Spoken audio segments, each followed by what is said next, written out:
Welcome to Yashuval's. अध्याय 1 कुरुक्षेत्र के युद्ध स्थल में सैन्य निरीक्षण।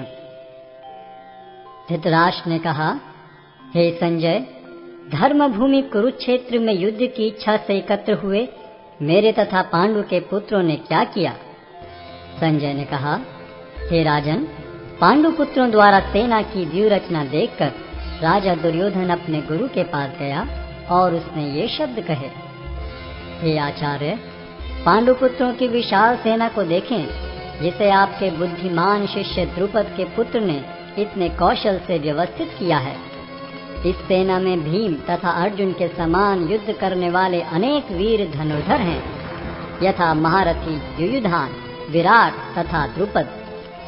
इनके साथ ही धृष्टकेतु, चेकितान, काशीराज, पुरुजित, कुंतीभोज तथा शैब्य जैसे महान शक्तिशाली योद्धा भी हैं। पराक्रमी युधामन्यु, अत्यंत शक्तिशाली उत्तमौजा, सुभद्रा का पुत्र तथा द्रौपदी के पुत्र, ये सभी महारथी हैं। किंतु हे ब्राह्मण श्रेष्ठ, आपकी सूचना के लिए मैं अपनी सेना के उन नायकों के विषय में बताना चाहूंगा जो मेरी सेना को संचालित करने में विशेष रूप से निपुण हैं। मेरी सेना में स्वयं आप, भीष्म, कर्ण, कृपाचार्य, अश्वत्थामा, विकर्ण तथा सोमदत्त का पुत्र भूरिश्रवा आदि हैं, जो युद्ध में सदैव विजयी रहे हैं।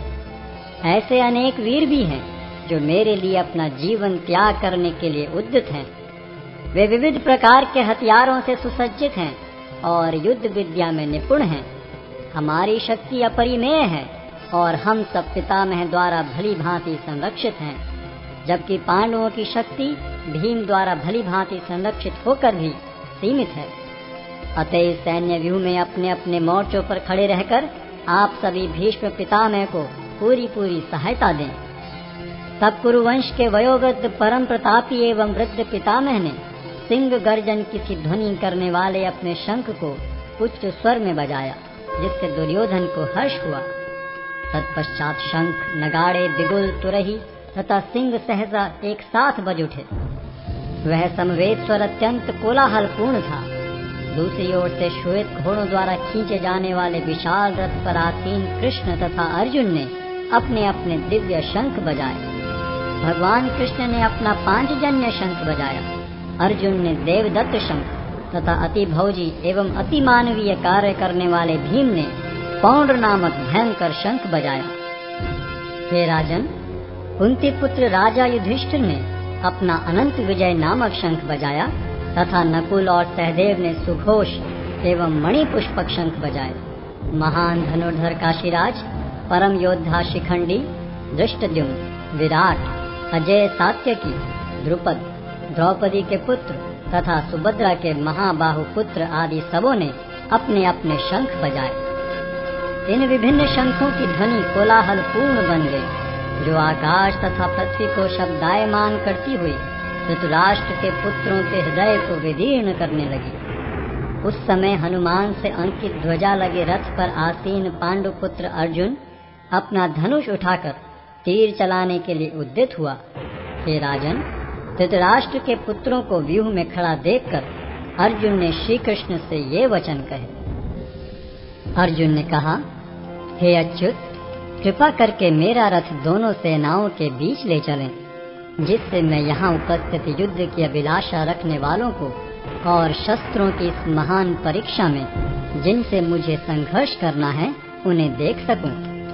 मुझे उन लोगों को देखने दीजिए जो यहाँ पर धृतराष्ट्र के दुर्बुद्धि पुत्र दुर्योधन को प्रसन्न करने की इच्छा से लड़ने के लिए आए हुए हैं।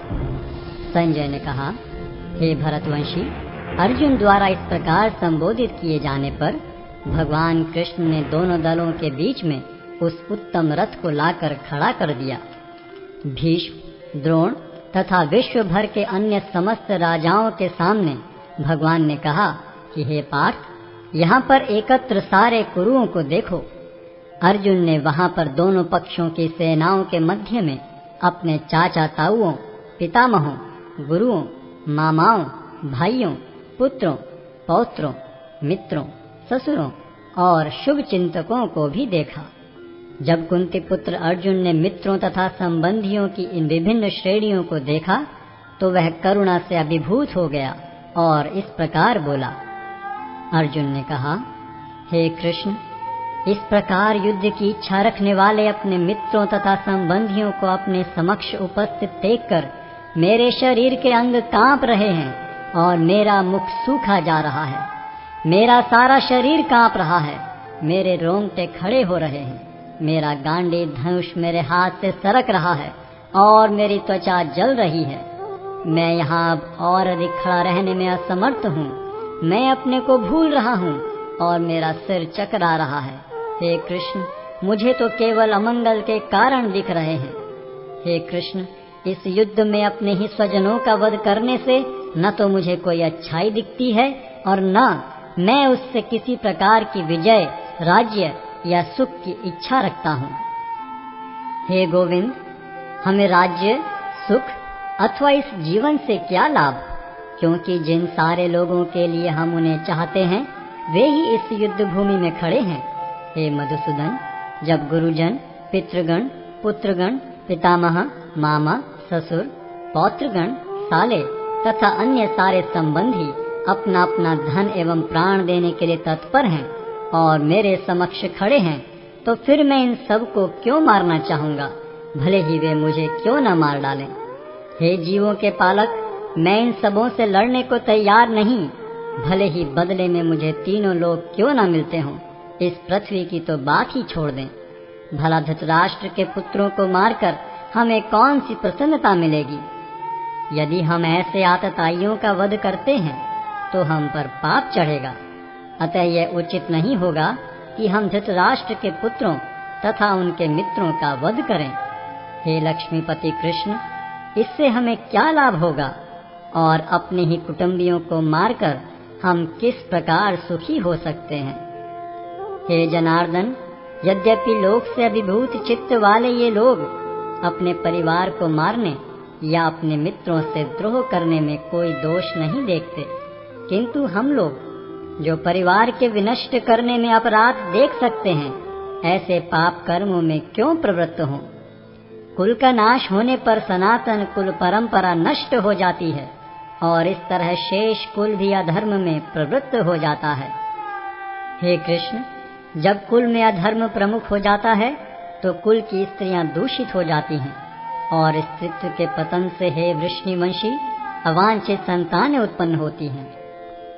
अवांछित संतानों की वृद्धि से निश्चय ही परिवार के लिए तथा पारिवारिक परंपरा को विनष्ट करने वालों के लिए नारकीय जीवन उत्पन्न होता है।